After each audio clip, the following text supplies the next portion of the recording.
Truth is stranger than fiction. I've heard this saying before, but there are people in this world who do stupid things beyond imagination. I had quite an unusual experience. My name is Sarah. I met my boyfriend, David, through a mutual friend. After dating for a little over a year, it was somewhat of a natural progression that we ended up getting married. As we began our new life together, I moved into his apartment. Organizing our belongings, we were all set to submit our marriage registration. That was when I was suddenly struck with a fever. Diagnosed with the flu at the hospital, David said, "I'll go and submit the marriage registration," and I entrusted him with it. Hours later, I heard David return and a sweet female voice calling out, "David." I wondered if he'd bring another woman home because I was sick. But it wasn't a misunderstanding due to my fever. He returned home with his mother. His mother opened the door to our bedroom and asked, "Sarah? Aren't you going to come out and greet me?" Demanding greetings from a sick person? What kind of dictator is she? Pretending to be asleep, I was then subjected to another attack from his mother. She forcibly removed my blanket and exclaimed, "You're still in your pajamas." Well, that was because I was sick. Get up and change at once. You look disgraceful, she demanded, trying to pull me out of bed. Please leave me alone. I have the flu and it's contagious. I blurted out in my fluster. Where was David? Then I heard the loud sound of the TV. He seemed to be watching a comedy show in the living room. He was laughing along with the audience. David. Your mother is attacking your wife here. You call yourself a wife? Unbelievable. Fine, if you're too sick to cook, I'll prepare David's meal. Be grateful, you useless fool. She shouted before storming out of the room. Her attitude towards someone who was sick in bed. She was just evil. David, I'm making your dinner. Okay. I actually heard you say that to Sarah. Exhausted by the parent-child conversation I overheard, I felt completely drained. If you heard, why didn't you stop her? Frustrated by his lack of intervention and his mother's continuous abuse towards me, my irritation with David grew. Unable to sleep peacefully, it took 5 days for my fever to subside. I should never have agreed to marry him. I was already missing my single life. After a 2-day rest period, I finally returned to work and let my boss know that I was married. Since we had no plans for a wedding ceremony, I only informed him and the HR department. Being somewhat of a loner at work, I only had one friend, Anna, who was working in HR. Congratulations on your marriage. A week off for the honeymoon? I'm jealous. I could only sigh at Anna's teasing smile. I just fell ill with the flu and got tormented by my mother-in-law. What? That's hilariously tragic. I didn't find it funny at all. Subsequently, I received instructions from her. It's been a week since you filed your marriage registration. You should be able to get some paperwork with your new name and residential address written on it. Go get it. Once that's done, please let me know so I can update all your details in our system. I listened to these instructions with a serious face. At that moment, all I could think was just getting a divorce. I never expected such a shocking turn of events. After work, I immediately headed to the city hall to request for the paperwork I was advised to get. What? Looking at the surname on the paperwork, I knew something wasn't right. It still had my maiden name printed on it. What does this mean? I quickly texted Anna. My name on the paperwork is still my maiden name. Why is that? She replied almost instantly. I don't think your marriage has been registered. Don't tell me. I thought I was married, but it was all in my head. I think you are right. Shocking, isn't it? Anna must have gotten irritated by our message exchange, because she called me. You haven't been scammed out of money, have you? No. The only thing I've lost is my freedom to relax and sleep. Just in case, make sure that you apply for an annulment of your marriage. Your husband might be a con artist. A con artist. The person I'd been with for more than a year, a con artist. That sounded extreme, but thinking about his evil mother, that could be possible. I took Anna's wise advice and applied for an annulment of my marriage. Aren't you shocked? Asked by Anna, who was still on the phone. I just stared blankly into space. Looked at objectively, being betrayed by your partner should be shocking. But having experienced the bullying by David's mother when I was sick, and also seen David's being a mommy's boy, I've just realized, surprisingly, I'm not in love with David any longer. Well, enduring the kind of treatment I got from David's mother wouldn't be good for me. If you're okay, that's good then. But what was going on with your boyfriend, I wonder? Indeed, I was curious about his intentions. There's got to be something going on. Not filing the marriage registration, something that would be found out about immediately. Just like you did today. That was true. David is 27 years old, having a decent job. Surely, he knew his lie would be revealed right away. There might be something more to the story, and he was actually committing marriage fraud? Maybe he was testing you? If you couldn't figure that out, that'd make you a perfect target for scammers. I was offended to be considered such a fool. I'm not going to forgive him for what he's done. Fueled by anger, I made a decision. I boasted to Anna, but what I actually managed to do was rather mundane. Just recording conversations. Watching myself record conversations between David and his mother, I felt like I was the one committing a crime. After about 3 days of trying, all I got was more of his mother's bullying towards me. And the conversations between the mama's boy and his mother. I lost interest before finding any solid evidence. I got bored. Being a detective's not an easy job. But I was unaware. That very day, after sending such a text message to Anna, an unexpected turn of events awaited me. At dinner, eating his mother's bland beef stew and enduring the usual verbal attacks from her. I must have looked dead inside. Seeing my mentally drained state, his mother looked at me with satisfaction and let out a chuckle. You look unhappy ever since you got married, Sarah.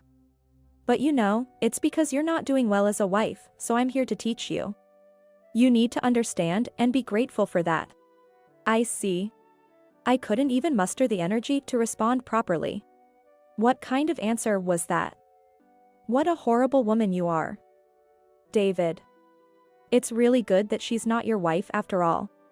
Wait, she knew I wasn't his wife? She was bullying me even though she knew I wasn't her daughter-in-law? Mom, that's... Oops, I let it slip. My bad. She said, fake coughing and looking at me. I'll tell you what. David and I had a plan. A plan for our happiness. What? Such an unexpected twist. I thought David was acting alone, but his mother was part of the fraud as well. Did they realize I was snooping around? What did she even mean by our happiness? Amused by this novel-like development, I listened. You seem unaware, so let me tell you. Your marriage registration was never filed. That means you and David are still strangers. Yes, I knew that. I felt bad, but I did it because Mom told me to. Before it was too late, we wanted to know if you were the right person for David. If you were no good, he could just have you bear his child and then leave you. That way, we wouldn't have to tarnish our family records, right? They wanted a child. Not my money? What exactly do you mean? The reason why we didn't file your marriage registration was that we were just testing you to see if you could be a good wife. What? Was that it? Could any novel have such a boring plot? That's just... my 3 days of effort, all for nothing. I dropped my eyes and walked to our bedroom. Packed in advance in case I needed to flee if my eavesdropping was discovered, I grabbed my bags. David, in a panic, came up to me. I never meant to hurt your feelings. It's okay. Goodbye. I said, looking down. What else could I say? Was I going out with a con artist? Sounded like a fiction movie. My parents were surprised when I suddenly returned home. When I told them what happened, they were speechless with their mouths agape. Since it was very late, they just told me to go to bed, treating me with great caution. As the next day was Sunday, I vented all night to Anna and a few other friends at a nearby pub. I was over it by next day, but I was completely unaware of what was happening. On Monday night, the doorbell rang at my parents' house. And my father's angry voice echoed, "Get out." Rushing down, I found David at the entrance. His mother was there too, standing behind him. Sarah. I need you to listen to me. David pleaded, pushing past my father. Why? What do you mean, why? We were doing fine when we were going out, right? Just listen to me. David started. Apparently, through a friend, word got around and everyone got to know the way he treated me. His coworkers, our mutual friends. When he went to work, he faced icy stares. He pressed for answers, and a friend said to him, "So you committed blatant marriage fraud." Come to think of it, one of David's coworkers was at our all-night venting session. David seemed to think that by earning my forgiveness, he could mend his relationships with all his coworkers. I never intended to deceive you. I was planning to secretly file our marriage registration later on. Come on, you didn't think I would find out? You're not that stupid, are you? I went to get some legal documents and found out immediately. Really? He just didn't know? I felt foolish for suspecting something more sinister. As I stood there dumbfounded, his mother barged in, "You knew and still stayed with David for a few days. Forgive him at once. Then I'll acknowledge you as my daughter-in-law." Seriously? I really don't care what you think anymore. Even if you beg me, I don't want to be your daughter-in-law. What did you say? Your son is a mama's boy, and your cooking is terrible. I'm sick of your bullying and your stupid sarcasm. What? I continued as his mother trembled. Your exact word was, "Have me bear his child and not tarnish the family records." Isn't that a serious violation of human rights? Didn't you even think that I wasn't just a tool but someone with feelings? Don't talk to my mom like that. Do you still not see what's happening? What? What you did was called marriage fraud. I didn't do anything wrong. You stole my precious time. Time is a valuable asset, you idiot. I almost grabbed David by the collar, but my father intervened. Sarah, that's enough. The neighbors are clapping. I realized we had caused a commotion at the entrance, and our neighbors were clapping, saying, "Go Sarah." Meanwhile, people who knew David and his mother were whispering rumors. I threatened the pale-faced David and his mother, "Don't ever show your faces here again. If I see you near my house, I'll call the police." Then, as an afterthought, I added, "David, I have recorded conversations of me being bullied by your mother. I'll be claiming compensation. Just expect a call from my lawyer." Smiling triumphantly, I said those last words. Afterward, David's situation remained dismal. He was ostracized and removed from the team projects, relegated to a position in the document managing department. Effectively, it was a notice of redundancy. My gossip-loving mother told me what happened to David's mother. Apparently, at the time of our confrontation at my parents' house, someone she knew was there. And they became known in the neighborhood as the fraudster mother and son. They lived a constrained life, always trying to hide when going out. All of this was the result of their own foolishness. I quite liked the way things ended for David and his mother. I'm Maggie, a 35-year-old nurse. My husband, Jason, is 40 and a corporate employee. Our daughter, Emily, is about to turn 4. Until recently, we were living happily as a family of 3, but then a series of events turned everything upside down. Jason and I met almost 10 years ago. We both left our hometowns to attend college and ended up working in the city.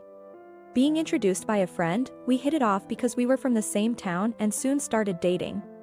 Eventually, we began to think about marriage and, after many discussions, realized we both wanted to return to our hometown someday. So, we decided to start our married life back in our hometown. Jason's company had a branch in our hometown. When his transfer request was accepted, I quit my job at the hospital and we moved back home together. We started our new life in this house where we live now. Both of our workplaces and Jason's parents' house are within a 30-minute drive from here. And my parents' house is a bit farther but still reachable in under an hour. Fortunately, I quickly found a new employment. I was able to continue working as a nurse, living busy but fulfilling days. We struggled to have children after marriage and felt some pressure and anxiety from those around us. But our relationship remained calm and steady. Then, after 3 years, we were blessed with a child. When Emily was born, Jason cried tears of joy. Maggie, thank you so much. You've done so well. Our life is going to be lively now, no more loneliness. We had moved away from our college friends to start our life here, and Jason might have felt lonelier than me. The reason is that this place isn't exactly his hometown. He was actually born and raised in a neighboring state, and his parents moved here after he got into college. The town where his childhood home was is more than 3-hour drive from here. It's not a distance where you can casually meet up with old classmates. Moreover, Jason had to give up his hobby, soccer, as he couldn't find teammates here.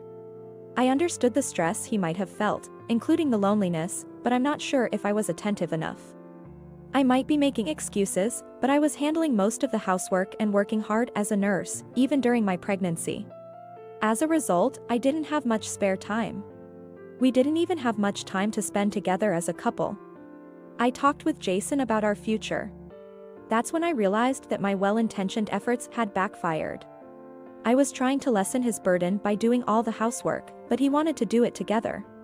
Jason is a social person. But if he had been turning down socializing outside of work hours because of housework, it would be hard for him to make friends. That's why I kept refusing his offer to help with chores, because I didn't want to trouble him. Thinking back, it's ridiculous to think of it as a trouble. I talked to my boss about getting exempt from night shifts for a while. It was to make sure we had time to spend and talk as a couple. I was ready to change jobs if necessary, but my request was accepted without much fuss. In our rural area, it's assumed that women take care of housework and childcare. So mothers with young children are not expected to work night shifts. I'm fed up with these old-fashioned ideas, but I try not to let it bother me. Jason was teased for being a modern dad just for taking Emily to her checkups and vaccinations, but we just ignore it. As Emily grew and could do more things day by day, we, as a couple, rejoiced together, and before we knew it, 4 years had passed. But lately, I've been worried. Jason's behavior has become strange, or rather, distant. When I talk to him, he either ignores me or just gives perfunctory responses. He seems less interested in Emily too. He's been taking her to his parents' house more often but has stopped playing with her outside near our home. At first, I thought it was my imagination, but it's been getting worse, and he's stopped doing any housework or childcare. Shutting himself in his room. He's started coming home late on weekdays and going out randomly on weekends. Emily has also stopped talking to Jason much. What should I do? This isn't good for my daughter. But my husband doesn't seem to be willing to talk about it. After much thought, I decided to reduce my working hours and focus more on housework and childcare. I thought maybe he was too exhausted to do anything. As my daughter grew, I increased my working hours, and now I'm even doing evening shifts. Of course, I consulted with my husband, but our time for conversation has decreased, and he might feel burdened. I need to return to the routine of coming home early, enjoying family meals together, and having quality time with the family, like we used to. I spoke up and managed to switch back to daytime shifts only. I've been trying hard, making meals from scratch instead of buying pre-made dishes, but there's been no change in my husband's behavior. He doesn't initiate conversation and responds unenthusiastically when I talk to him. He doesn't even try to look at me. When I ask if he's tired or if there's something bothering him, he just says, nothing in particular, so I've stopped talking more than necessary. Even though I know something needs to be done, I can't find a solution, and now my husband is about to take a long break from work. In his company, after a busy period, employees take turns taking about a week off to use up their vacation days. I really wanted to travel or do some leisure activities with my daughter, who has become more understanding. But I didn't want to add to my husband's stress, so I gave up on the idea. Instead, I made a suggestion to help him relieve stress. Do you have any plans for your upcoming time off? Nothing in particular. How about visiting your old classmates? Or you could go on a trip with your parents. Yeah, maybe I will. On the day, my husband left without saying anything. He returned home a week later, but I have no idea where he was or who he was with. Still, his face expression seemed a bit lighter, which relieved me. Since then, he's been going away overnight more frequently. He leaves on Friday night and doesn't come home until Monday, apparently going straight to work from wherever he is. I still don't know what he's doing or where. Maybe he's meeting old friends or has found a new hobby.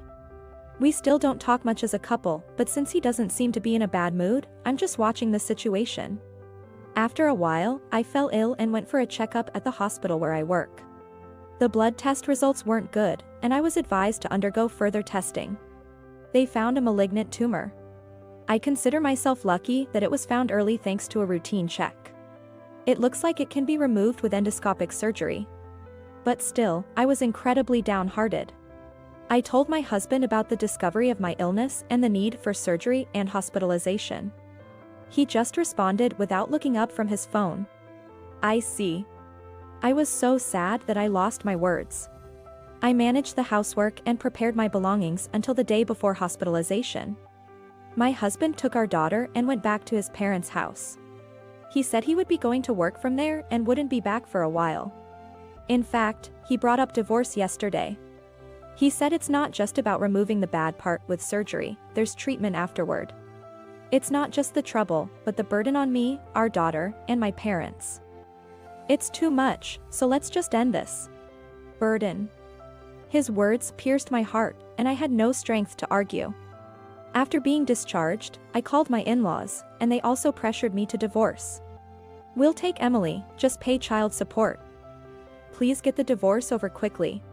He's sending the divorce papers. Sign them as soon as they arrive. I was hoping to have my husband bring our daughter back, but they refused to send her back. I don't even know if my husband is there, he won't come to the phone. I was doing housework in a daze, but something felt off. Even for a house left empty, it was too messy. Had my husband returned? And then, I found the evidence. While cleaning my husband's room, I found women's loungewear. Just as I feared.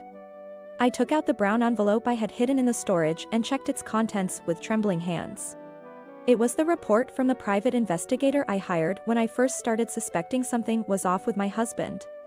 I had received it a few days ago and knew the contents were bad, but I was too scared to look. The results were damning. Worse yet, he had been bringing his affair partner into our home, which was the worst part. Feeling disgusted and forgetting I had just had surgery, I thoroughly cleaned the entire house. Eventually, I returned to work. I was assigned to outpatient care, which is less physically demanding. Then, one day, a decisive incident occurred. My husband was involved in a traffic accident and brought to the hospital where I work. It was an accident during a date with his affair partner, who apparently came in the ambulance with him. I rushed into the treatment room. I'm Jason's wife. Is my husband here? Seeing me, the room buzzed with whispers. The hospital staff thought the two brought in were a married couple, not involved in an affair. Wait, your husband? Then who was the woman earlier? Oh, she's gone. She had just a scratch and went home, people murmured while attending to him.